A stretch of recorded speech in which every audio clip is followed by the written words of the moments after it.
అంటే ఇప్పుడు సంక్షేమ పథకాల వల్ల అందరికీ డబ్బులు బాగానే వస్తుంది, కానీ దానివల్ల అభివృద్ధి పెరగట్లేదు, కానీ అప్పుల భారం పెరిగిపోతుంది అంటున్నారు.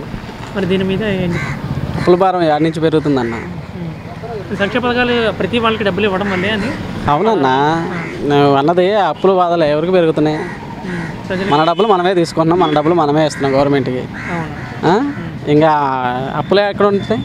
అప్పులు అనేది అది వ్యక్తిగతంగా జీవితం మనది, మనకై మనం చేసుకుంది. మన జగన్ అన్న ఏమన్నాడు, పథకాలు ఇస్తేనేమో అప్పుల భారం కాదన్నా.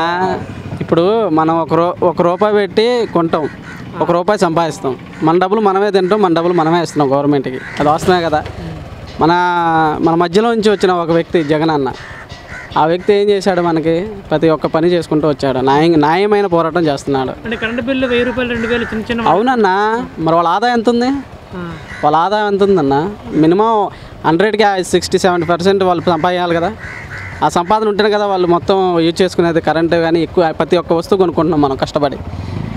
మనలాగే ప్రతి ఒక్కరు కూడా వాళ్ళు మనం లేని వాళ్ళకి ఉండవాళ్ళు లేని వాళ్ళని లేకుండా ఉండాలనే జగను మన మధ్యలోంచి వచ్చి సమన్వయంగా చేస్తున్నాడు. అది వాస్తవం అన్న.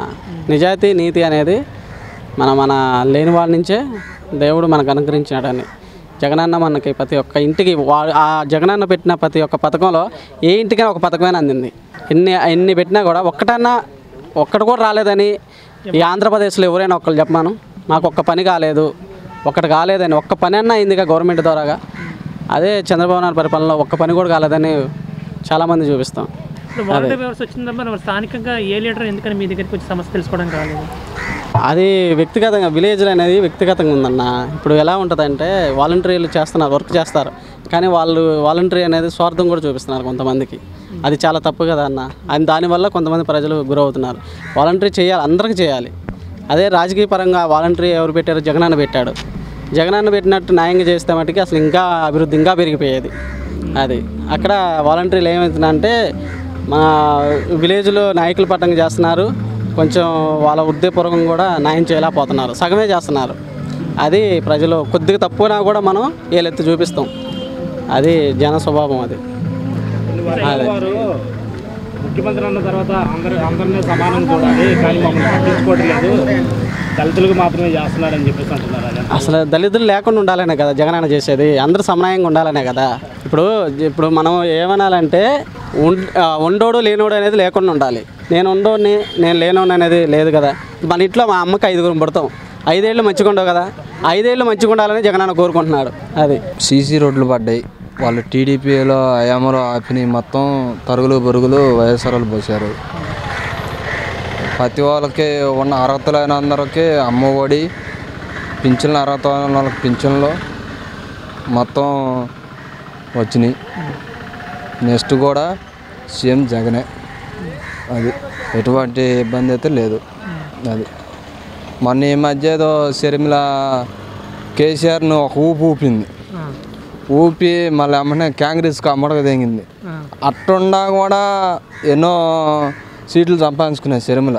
ఇప్పుడు నేను పార్టీ పెట్టానన్నా, మీరు కూడా నాతో పాటు రండి అంటే నన్ను నమ్ముకొని వచ్చారు. నేను ఎవడికో అమ్మగా తెగితే మీకు ఎట్లా ఉంటుంది? అంతేనా కాదా? అది అంటే వ్యక్తిగత కక్ష, రాజకీయ కక్ష అనుకోవాలా? అవి వ్యక్తిగత కక్షలే. ఇంటి లోపాల మీద ఏదో చేయబోతుంది కానీ అన్న సంశయనోడికి ప్రతి ఒక్కడికి ఉంటుంది.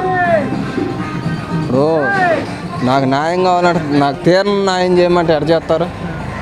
అది ఇప్పుడు రీసెంట్గా వేరే సభలో కూడా సాక్షుల పండుగ బాగా ఉంది అని ఇలా బహిరంగంగా చెప్పారు. సరే, ఇలాంటి వాక్యాలు అలా ఇప్పుడు కొడుకు జగను, కొడుకుతో పాటు వాటా కావాలంటే చెల్లికి అది తప్పు కదా. అది మొత్తం నాకే కావాలంటే సరిపోద్ది. ఇచ్చిన రాజశేఖర రెడ్డి ఉన్నప్పుడు ఇవ్వాల్సిన వరకు ఇచ్చిండు, అది లెక్క. అది నా జగను సంక్షేమాలు అయితే ఇచ్చాడు కానీ ఎటువంటి అభివృద్ధి లేదంటున్నారు. అది ఎంతవరకు వాస్తవం? తప్పుడు మాట అన్న. అభివృద్ధి లేకపోవటం ఏంది? ఇప్పుడు వాలంటీర్ సంస్థ ఏంది? వాలంటీర్ సంస్థ నిరుద్యోగులకి 5,000 జీతం మరి చంద్రబాబు చేయలేదే? అప్పుడు ఏం చేసిండు చంద్రబాబు? ఎవరికన్నా డబ్బులు పడినట్టు రుణమాఫీ చేస్తానండు, ఎవరికన్నా 10,000 చేసిండా? చెప్పండి. గవర్నమెంట్ డబ్బు టీడీపీ నాయకులు వ్యక్తిగతంగా ఇక రైతుకి ఈ మేలు చేశానని చూపిమ్మనండి ఎక్కడైనా సరే. డోక్రా మహిళకి 10,000 వేసిండు, ఇంకా అంతే. రుణమాఫీ అండు, ఇంకా అంతే సంగతులు.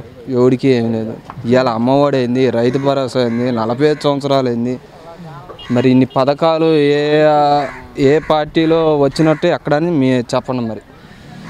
అది ఇప్పుడు పవన్ కళ్యాణ్తో పొత్తుతో వస్తున్నారు కదా, ఇప్పుడు దానివల్ల ఏమన్నా చేంజ్ అవుతున్నారు? అట్లాంటిది ఏం లేదు. ఒక 4 పార్టీలు గెలిచినా కూడా నెక్స్ట్ సీఎం జగనే. పులిని ఢీ కొట్టాలంటే వాళ్ళకి దమ్ము జాలుకోక 4 పార్టీలను కలుపుకుంటుండు, అంతకు మించి ఏమీ లేదు.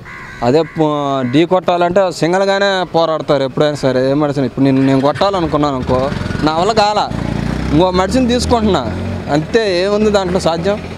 అది రియల్గా నా మీద నువ్వు ఒక్కటి ఢీ కొడితే అది మొగతనం వేరు. నేను 4గురిని తీసుకొని వచ్చి కొట్టేది అది ఎంతవరకు సాధ్యం అంటావు? మీరు ఎన్నో ప్రభుత్వాలు చూసుంటారు కదా, ఇప్పుడున్న ప్రభుత్వానికి పాత ప్రభుత్వానికి తేడా ఉంది గమనించారు? ఇప్పుడు ప్రభుత్వం బాగానే ఉందిలే, బాగానే ఉంది. ఎందుకని ఈ ప్రభుత్వాన్ని ఎక్కువ అందరూ ఇష్టపడుతున్నారు?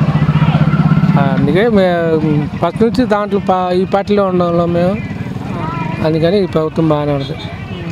ఇంకా మీ ఊరికి ఏం చేస్తే బాగుంటుంది అనుకుంటున్నారు? ఆ రోడ్లో ఏం లేవు అసలు, రోడ్ల సమస్య ఉంది.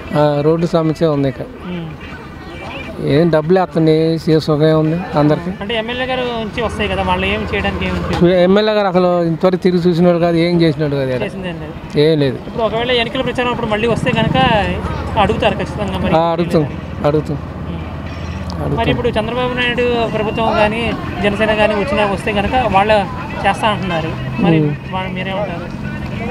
వాళ్ళకి ఎవరు గెలిస్తే వాళ్ళు చేస్తారు, వాళ్ళు చేసేది ఉంది. ఎవరు వస్తే బాగుంటుంది అనుకుంటున్నాను? అయితే మేము జగన్ అయితే బాగుంటుంది అనుకుంటున్నాం. మాకెవరు వద్దండి, జగనే కావాలి. జగన్ చాలా మంచి పనులు చేశారు.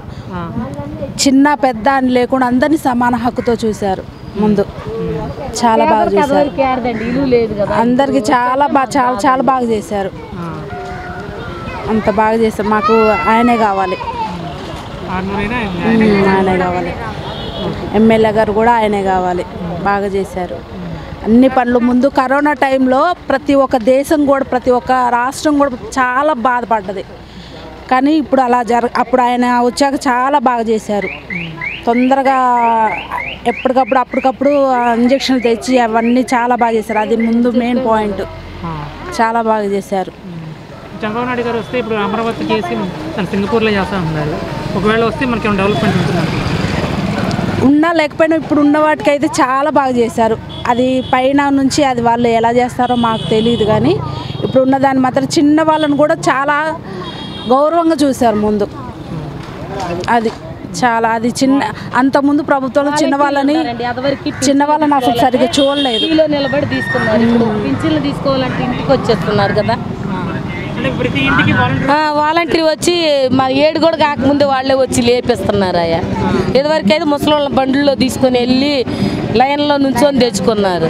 ఇప్పుడు అది లేదు కదా. అది రైస్ అయినా ఏదైనా సరే ఇంటి ముందుకు వచ్చేస్తుంది. అది అందరికీ జగనన్నే కావాలి. ఈ ప్రభుత్వం బాగానే ఉందన్న. పేదలకి ఇల్లు ఇచ్చారు, స్థలాలు ఇచ్చారు, మొన్న రిజిస్ట్రేషన్లు కూడా అయినాయి. ఇంకేంటంటే ఇంకా మళ్ళీ జగన్ వస్తే ఇలాంటి పథకాలు ఎన్నో వస్తాయి. పేదలకి చాలా అభివృద్ధి ఉంటుంది. అంటే చదువుకున్న కాకపోయినా చదువుకునే కూడా చాలా అభివృద్ధి ఉంటుంది కాబట్టి మళ్ళీ జగన్ వస్తే బాగుందని ఆశిస్తున్నాను నేనైతే. ఇంకోటి ఏంటంటే నాడు నేడు కింద స్కూళ్ళు బాగుపడ్డాయి, ట్యాబ్లు ఇచ్చిండు, చదువుకునే విద్యార్థులకు చాలా ఉపయోగకరాలు ఉన్నాయి. అందుకని ఇంకా మళ్ళీ జగన్ వస్తే ఇంకా అభివృద్ధికి ముందు తరాలకు కూడా బాగా అభివృద్ధి ఉంటుందని నేను ఆశిస్తున్నాను. జగనే రావాలి.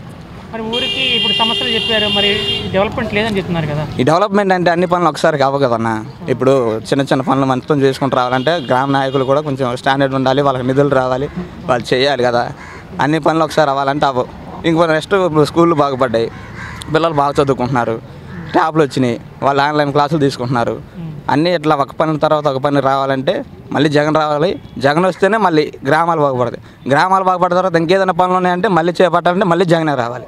ఇప్పుడు రాష్ట్ర యువతగా ఇప్పుడు జగన్ వచ్చాక వాలంటీర్ జాబులు వచ్చినాయి, కానీ నిజమైన జాబులు కావాలి. అది ఏదో 5,000 ఇచ్చి మమ్మల్ని ఇచ్చేస్తారు. నిజమైన కూడా కాదు అనడానికి ఇంకొక ఆధారం ఏంటంటే ఇప్పుడు అదే వాలంటీర్ కూడా లేకపోతే 5,000 వచ్చే విద్యార్థి 5,000 సంపాదించుకునే స్తోమత కూడా ఉండకపోయేది కదా. ఇప్పుడు ఇంతకుముందు రేషన్ కార్డుకి వెళ్ళాలి, ఒక మండల ఆఫీస్కి వెళ్ళాలి. మండల ఆఫీస్కి వెళ్ళిన తర్వాత కొన్ని వేల సార్లు ఒక కుటుంబం చదువు రాని వాళ్ళు సంతకం ఎలా పెట్టాలి, ఏలు ముద్ర రాని వాళ్ళు కూడా ఉన్నారు. వాళ్ళకి ఇప్పుడు అలాంటి భయం ఏమీ లేదు. వాలంటీర్కి చెప్తే నాకు రేపు రేషన్ కార్డు కావాలంటే అన్నీ వాళ్ళే ఫిల్అప్ చేసి ఒక ఏలు ముద్ర వేస్తే సంతకం పెడితే వాళ్ళ రేషన్ కార్డు వాళ్ళే తీసుకొచ్చి ఇస్తున్నారు. ఆ సమస్య ఒకటి లేదు కదా. ఇంతకుముందు మండల ఆఫీస్కి నెలల తరబడి తిరిగేవాళ్ళు, ఆ అప్లికేషన్ పెట్టేవాళ్ళు పెట్టకపోయేవాళ్ళు మనకైతే తెలియదు. ఇప్పుడు వాలంటీర్ ఉన్న బట్టి రేషన్కి వెళ్ళాలి, మనం కూలి పనులకి వెళ్తాం. మనం పొద్దుపూట 6 గంటలకు లేచి తెల్లవారుజామున లేచి పనులు చేసుకొని క్యారేజీ కట్టుకొని వెళ్ళేటప్పటికి సాయంత్రం వచ్చేటప్పటికి 7-8 అయ్యేది. రేషన్కి వెళ్ళేటప్పటికి ఒక మంత్లోనే అయిపోయేది. కొంతమంది కుదిరేది కాదు, కుదరకపోయేది కాదు. అదే ఇప్పుడు అనుకో సాయంత్రం వచ్చేటప్పటికి కూడా వాలంటీర్ వచ్చి ఆ సైరన్ వేసుకొని రాబట్టి పనులు చేసుకొని ఇంటి మీద రైస్ కుక్కర్ మామూలుగా అన్నం వండుకుంటేనే వచ్చి ఏలు ముద్ర వేసి రేషన్ తీసుకొని మళ్ళీ పనులకి వెళ్ళే పరిస్థితి ఉంది ఇప్పుడు. ప్రతి కుటుంబానికి సంక్షేమ పథకాలు కొంతమందికి వస్తున్నాయి, మధ్యలో వాలంటీర్లు కొంత కమిషన్ అడుగుతున్నారని అంటున్నారు. లేదు, కమిషన్ అడిగితే ఎలా ఎందుకుంటుంది? కమిషన్ అడిగితే వాళ్ళు వాలంటీర్ మీద ఫిర్యాదులు రావాలి కదా. ఫిర్యాదులు రాలేదుగా. ఇప్పుడు మా గ్రామం ఉంది, మా గ్రామంలో తీసుకుంది, ఎక్కడ వద్దు, ప్రపంచం సమస్య మొత్తం మీద వద్దు, మా గ్రామంలోనే ఉన్నారు. మా గ్రామంలో వాలంటీర్ల మీద ఒక్కల మీద ఫిర్యాదు రావాలి కదా. అలా లేదు కదా. ఇక్కడ బాబు వస్తే జాబ్ గ్యారంటీ అంటున్నారు. బాబు వస్తే జాబ్ గ్యారంటీ ఇంతకుముందు వచ్చాడు కదా. ఇంతకుముందు వచ్చినప్పుడు అది కూడా అన్నాడుగా, బాబు రావాలి, జాబ్ రావాలి అన్నారు. ఇంతకుముందు వచ్చిన వాళ్ళు ఉన్నారు. ఇంతకుముందు ఈ అభివృద్ధి ఉందా ఏమన్నా? లేదుగా. అంతకుముందు ఉన్నప్పుడు చేయలేని పనులు ఇప్పుడు వస్తే చేస్తారని అనడానికి గ్యారంటీ లేదు కదన్నా. చివరి అవకాశం ఇస్తే డెవలప్మెంట్ ఏంటో చూపిస్తాను. చివరి అవకాశం అంటే అవకాశం కోసం అంత చెప్పొచ్చు. ఇప్పుడు జగన్ చెప్పలేదు కదా, నేను నవరత్నాలు పెడతాను, లేకపోతే అది చేస్తాను, ఇది చేస్తాను, మీకు అది చేస్తాను, ఇది చేస్తాను అని చెప్తే చేశాడా? లేదుగా. వాలంటీర్లను మనం అడిగిమా? వాలంటీర్లు పెట్టండి మనం అడిగితే చెప్పిండా? చేసిండా? మాకు ఇళ్ల స్థలాలు ఏంటంటే ఇళ్ల స్థలాలు మనం అడిగితే చెప్పిండా? ఇలా వాళ్ళు అందరికి వాళ్ళే తెలుసుకున్నారు. ప్రతి క్యాండిడేట్కి చెప్పారు, ప్రతి కుటుంబానికి ఇది అందాలని చెప్పారు. అలా చెప్పినట్టే నాయకులు చేపట్టారు, చేశారు, అందుబాటులో ఉన్నాయి అన్ని. ఇప్పుడు టీడీపీ జనసేన పొత్తు ఉన్నారు, మరి వాళ్ళ నుంచి ఎవరైనా వస్తే ఇంకా డెవలప్మెంట్ జరుగుతున్నామో? డెవలప్మెంట్ చేసే వాళ్ళు పొత్తులు కలిసి చేస్తారేంటి? డెవలప్మెంట్ చేయాలనుకుంటే నేను ఒంటరిగా నిలబడాలి, చేయాలనే ఆలోచన ఉండాలి. వచ్చిన తర్వాత ఇప్పుడు జగన్ అన్న ఇంతకుముందు చేస్తానని చెప్పలేదు కదా.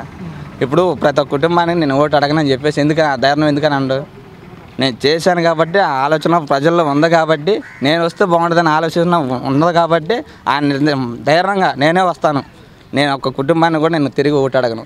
నా ప్రజలు నాకు తోడుగా ఉన్నారనే ధైర్యం ఉంది కాబట్టి, ఆయన ఏ ఫ్రాడ్ చేయలేదు కాబట్టి ఆ ఆలోచనతోనే నేను మళ్ళీ వస్తానని చెప్పగలిగిండు. అది